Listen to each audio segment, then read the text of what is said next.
Good afternoon, everyone. In this new real estate market, which changed drastically in 2022 when rates doubled from just under 3% to over 6%, monthly payments shot up for new buyers, the question I've been getting is it worth it to buy or to continue renting? And in some places, it has become more affordable to buy than to rent.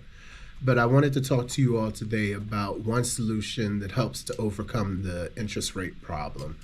And I invited two professionals, Cedric Johnson, a licensed lender with First Preference Mortgage, and Phillip Elliott, a licensed appraiser with Columbia Realty Advisors, to help me explain the one solution of helping people to purchase homes at a discount and then renovate their homes and build equity in their homes before they move in.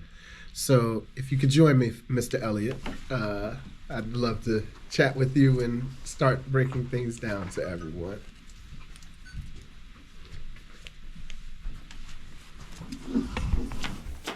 Thank you for joining me today.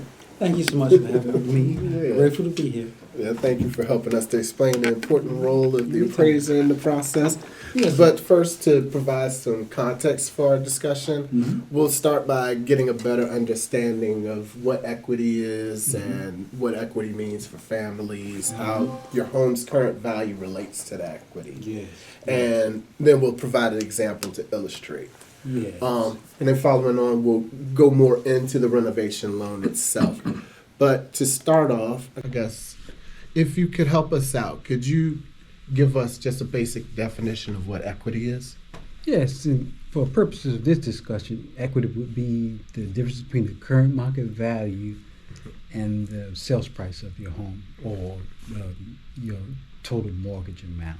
All right. So basically, the amount that the house is appraised at, the current market value minus what you owe on your loan. Yes. And I guess real quick, I just wanted to lay that out also, what that means for families. So that's that amount that you're able to walk away with after selling the home and paying back the loan and then getting your equity back.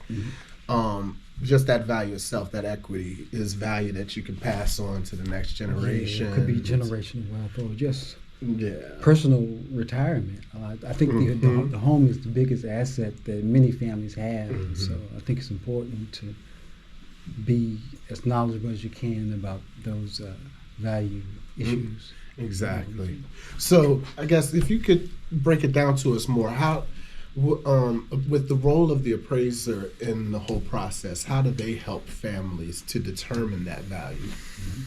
Well, for federally funded transaction, we're required to be licensed. You're required to have an appraiser. An appraiser is an independent and objective professional who's been trained and licensed by the state to make objective decisions based on market dynamics.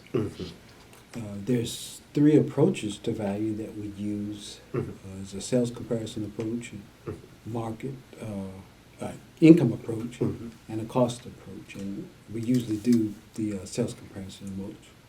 Okay, so you use the sales comparison approach to figure out the value, mainly for residential homes. Right, residential because homes. they're owner occupied and not necessarily trying to generate income. Income, exactly. So when you're doing that sales approach process, what are some of the things that you look at when you're trying to determine that market value?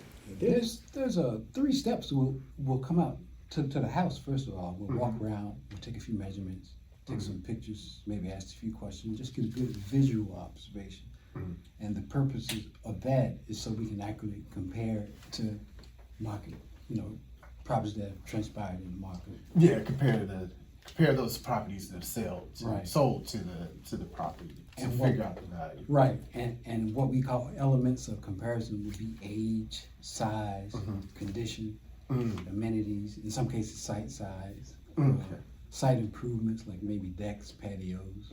Okay. Garages. So you look at one building, you look at your main building that you're trying to figure out the value for, and then based on the ones that are sold, based on those things, the size, the condition, all of that, then you... And we'll make adjustments for the differences. Gotcha. And that's how we would determine value.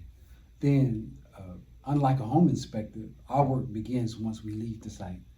So we'll do our observation and take our notes at the property. Then we'll go back to our office and do some research, do some analysis, and then at the end of the analysis with those three approaches I was talking about, or in this case for home, the market comparison, sales comparison approach. We'll use that approach, and then we'll write a report, and we'll write the report typically for a single family home on a form called the URAR, which is and actually here, let's go ahead and report. show that to everyone. Okay. So we have a URAR here, and you can see it on the screen behind me. Okay. So, and this is pretty much a standard report, as noted in the word uniform, and I think that's so we can all say the same thing in the same way, and we're trying to compare apples to apples. So and as Phil was noticing, you have your first one here, your subject property that you're looking at, the one that you're trying to figure the value for, and then you have your other properties that you're as similar as possible, and then making that comparison and adjusting for all of the differences. Correct. And then also, I guess, what are some of the things that you're able to take notes on to figure out more about the property itself if you're looking at that first page? We take notes of when the property was built, or its age, its size. We have to make notes that I think are beneficial to the lender, as far as like the tax account number and the current tax bill and things like that. Gotcha. But that's not necessarily an appraiser's first concern.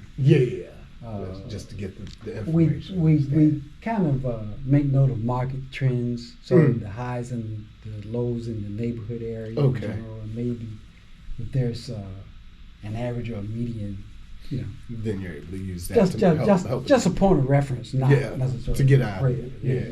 And then we make notes of the utilities of the site. Say a rural property may have well and septic versus public water and sewer, something like that. So those type of notes and those type of things. And then of course we have the legal description of the borrower's name. And The plat. All that information. The plat information. Okay. So, in terms of giving an example, just to talk about that current market value, I wanted to give an example for the listeners. Okay.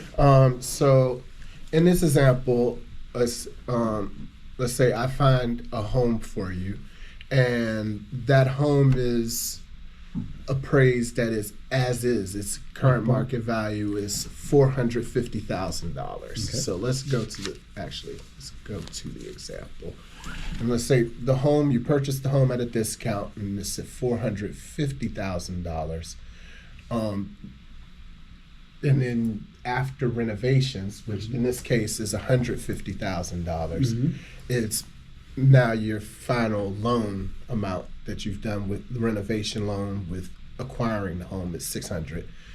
Then you go in and you have to do an after improved appraisal, right? To figure out what the market value is after the renovations. Right, and we base that on the scope of work that was provided to us concerning things that the person plans to do, whether it's just upgrades or maybe an addition, or in some cases maybe new construction. But in either case, we'll base the appraisal on the blueprints, the drawings and the specifications, and that means we go and choose different comps that are most comparable to what's planned. Changes after the renovations. Exactly. Because that makes sense. Yeah. That makes sense.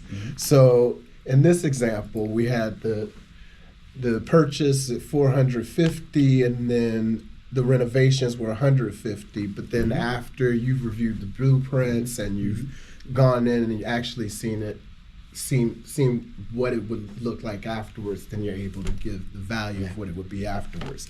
And in this example, we say we have the appraised after repair value as $650,000. So because these people have chosen some positive upgrades that help bring more value to the home.